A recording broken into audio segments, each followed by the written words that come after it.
Je suis le docteur Éloi Marie-Jean, je suis cardiologue, rythmologue à l'hôpital européen Georges Pompidou.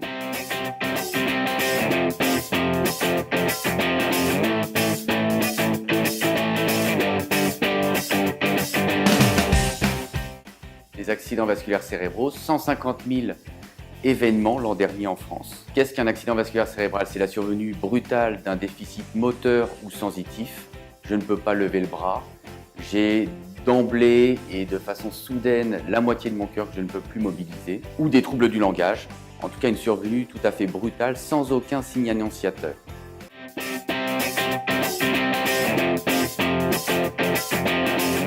Il existe plusieurs causes à ces AVC. La majorité de ces AVC sont d'origine ischémique, c'est-à-dire qu'effectivement une petite artère du cœur va se boucher et donc il va y avoir un manque d'irrigation de toute une partie du cerveau. Elle se bouche, cette petite artère, soit parce qu'il y a de l'athérome dedans, une plaque d'athérome avec des lipides, soit parce qu'il y a un caillot de sang qui a migré du cœur au cerveau.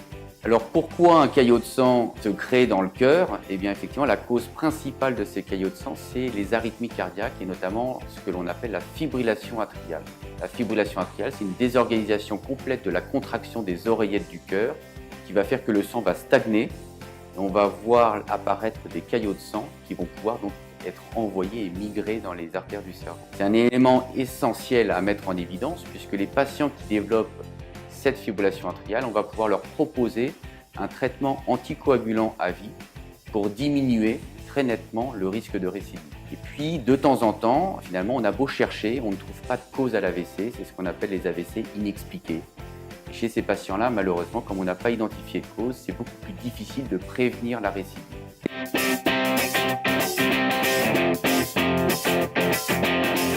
Donc, le cardiologue va intervenir chez ces patients pour essayer d'identifier des épisodes de troubles du rythme cardiaque. En utilisant des moyens traditionnels, c'est-à-dire des Holter ECG, vous allez porter pendant 24 heures à 72 heures des électrodes qui vont monitorer votre rythme cardiaque, ou en utilisant des moyens beaucoup plus modernes, l'injection de ce petit dispositif sous la peau, qui est faite donc sous simple anesthésie locale, par le médecin, en ambulatoire bien entendu. Ce petit appareil a pour objectif donc de monitorer pendant 3 années consécutives le rythme cardiaque du patient. En cas d'anomalie et de survenue donc de troubles du rythme, cet appareil est capable d'envoyer un petit SMS ou un email au cardiologue référent pour le prévenir de la survenue de cet épisode, afin qu'il puisse débuter un traitement anticoagulant à temps. Et c'est ce traitement anticoagulant qui va permettre finalement à terme de diminuer le risque de récidive d'accident vasculaire cérébral chez ces patients.